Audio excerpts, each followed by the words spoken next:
All right, looking at this, here we go. I know that some of you, if you were in class with me, you did some of this with me in class, but I have to go through the whole thing anyway. So determine which numbers are more likely to spin and which numbers you are less likely to spin. Explain your reasoning. More would be numbers like 5, 4, and 2 because they have the largest area. And then less would be numbers like 3 and 6 because they have the smallest area.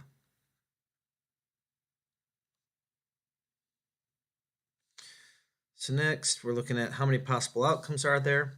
Well, there's 8. And how many ways can spinning an even number occur? Well, that's 2, 4, 6, 8, so there's 4.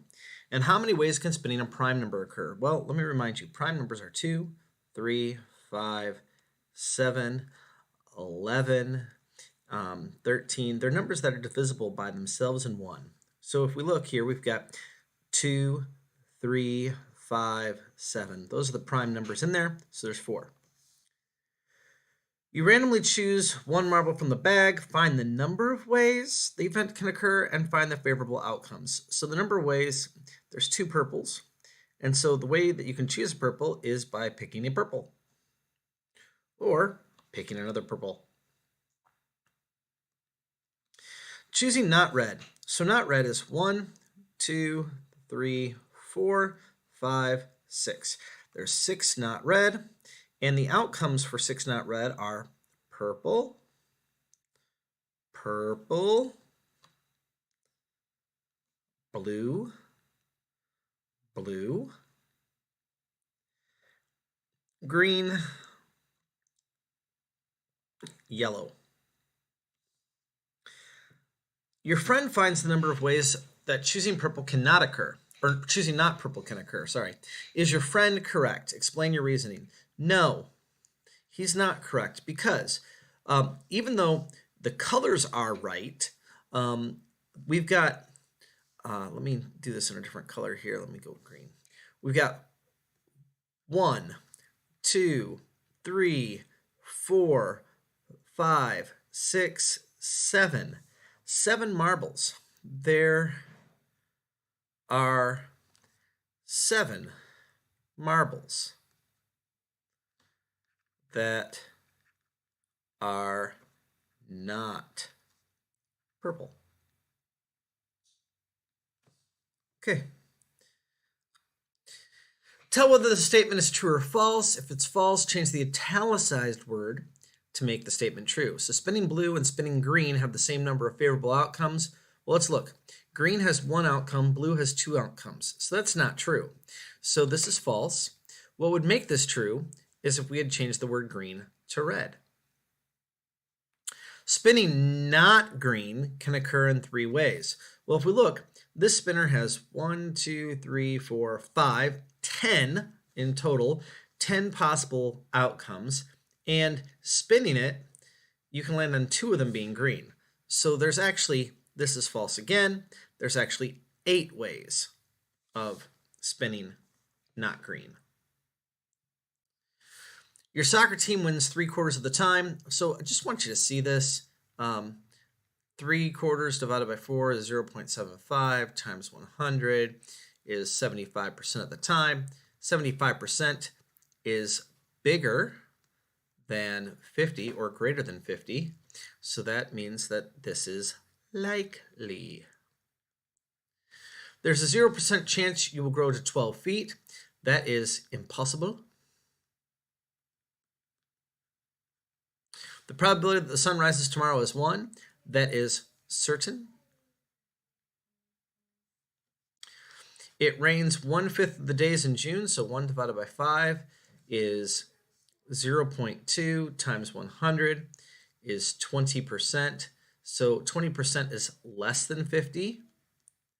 So that automatically means that this is unlikely. You want to determine if a coin is fair. You flip the coin and record the number of times you flip heads, the number of times you flip tails. Describe the likelihood that you flip heads on your next flip.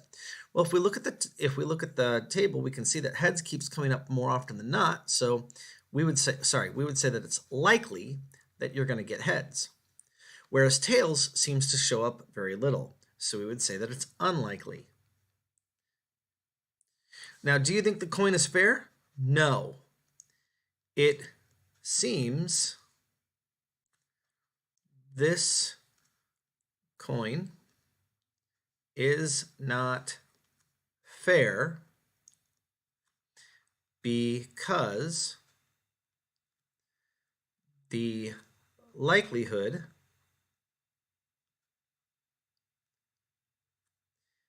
of heads is not equal to the likelihood of tails. Now, please bear with me here. I'm going to explain this one quick time here. If this had been closer to even, it still wouldn't have been perfect, but we could at least have said that the coin was closer to being fair. And if it's close to being fair, then we would probably think it's fair. The problem comes down to, of course, this. You can flip a coin 22 times in a row and get heads. And this doesn't even say it's 22 times in a row. So the problem with probability is that you have to see things long range. And unfortunately, at this point in your life, you guys don't think long term. You think short term, and you think for the gotcha instant instead of the big, broad picture. So that's just what I'm trying to present to you here. Okay, a dodecahedron has 12 sides. 1 through 12. Describe the likelihood that each event will occur when you roll the dodecahedron. Explain your reasoning. Well, rolling a 1. Rolling a 1 means 1 out of 12. 1 out of 12 is by far less than 1/2. So this is unlikely. Rolling a multiple of 3. Well, the multiples of 3 on this die are 3, 6, 9, and 12. So there's 4 possible outcomes that are favorable, and 4 out of 12, though, is only 1/3. 1/3 is less than 1/2. And so this, again, is unlikely. Now, rolling a number greater than the 6. The numbers that are greater than 6 on this die are 7, 8, 9, 10, 11, and 12. And so there's 6 of those, and that's out of 12. Well, 6 out of 12 is the same as 1/2. So this is equally likely as not. All right. A bargain bin contains classical CDs and rock CDs. There are 60 CDs in the bin. Choosing a rock CD and not choosing a rock CD have the same number of favorable outcomes. How many rock CDs are in the bin? Well, in order for them to have the same number of favorable outcomes, that means that it's equally as likely as not that we are going to choose either a classical or a rock, which means that half of the CDs are rock and half of the CDs are classical, making 30 CDs, well, 30 rock CDs in the bin. I like that problem. All right, you randomly choose one of the cards and set it aside. Okay, then you randomly choose the second card. Describe how the number of possible outcomes changes after the first card is chosen. Well, so we're choosing cards. And so we've got these cards, and let's say that there's n cards. Well, if I choose a card and set it aside, now I have one less card than I had before. So the number of possible outcomes decreases by 1. This problem right here is a problem to help make us stronger, because we're going to use this idea in a section or two. So, a Punnett square, gotta do some science. A Punnett square is a grid used to show possible gene combinations for the offspring of two parents. In the Punnett squared shown, a boy is represented by XY and a girl is represented by XX. Complete the Punnett square. Okay, so we've got two X's, that becomes XX. We've got two X's, that becomes XX. Here we've got an X and a Y, so that becomes X and Y. And here we've got X and Y, so that becomes X and Y. Now, explain why the events having a boy and having a girl are equally likely. They are equally likely because there are two XX and two XY out of the four possible outcomes.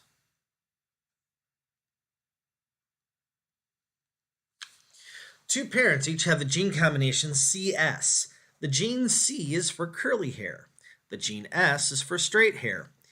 Any gene combination that includes a C results in curly hair. So we're going to make our own Punnett square. When all the outcomes are equally likely, what's the probability of a child having curly hair?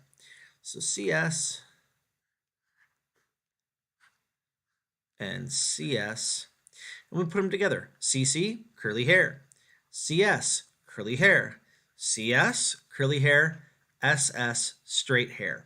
So what we see is that there are 3 out of 4 outcomes produce curly hair.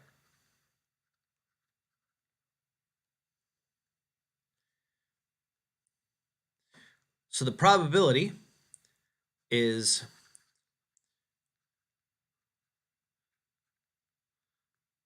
now notice the probability, that's a long word to write. So in the future we're going to go P and then we're going to go curly hair. This is how we'll write things so that we can shorten it up. P curly hair is 3/4, which is the same as 0.75, which is the same as 75%. I just like you guys to see the whole thing because your 8th grade teachers really want you to be able to convert these numbers quickly. So here we go. Let's take a look. We're into review. An account earns some simple interest. Okay, let me do this number here. Let me grab this here real quick. Whee! There we go. There's my calculator. Let's drag this back on over.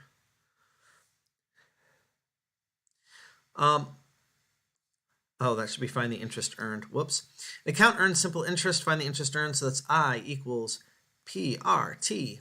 So that's I, we don't know. We know the principal is 1,200. We know the rate is 2.8%, but that becomes 0.028. And then this is for 30 months. Well, we can't do 30 months. We have to go 30 divided by 12. 30 divided 12 is 2.5. So we have 2.5 years. Because remember, we always have to have that in years. So we come back over here, 1,200 times 0.028 times 2.5, and that gives us $84. Write the indicated ratio, then find and interpret the value of the ratio. Pumpkin seeds. Pumpkin seeds are 1/4. 2 rolled oats is 2 cups. So we want to find the value of the ratio. So that means we're going to go 1/4 divided by 2.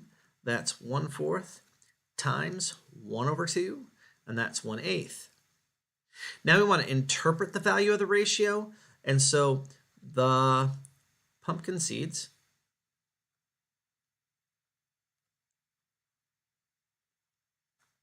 are 1/8 the cups of rolled oats. All right.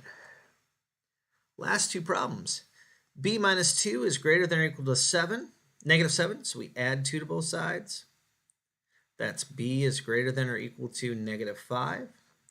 So we have negative 5, we close the circle, we shade off to the right. Over here, remember this gets a little tricky if we're not careful. It might be best to rewrite this as negative W over 3. This is, and then 1 over here. This is pointing at the W, so it still needs to point at the W. We multiply by negative 3 to both sides. Multiply by negative 3 to both sides. When you multiply by a negative, that inequality sign has to turn around the other way, so that's W is greater than negative 3.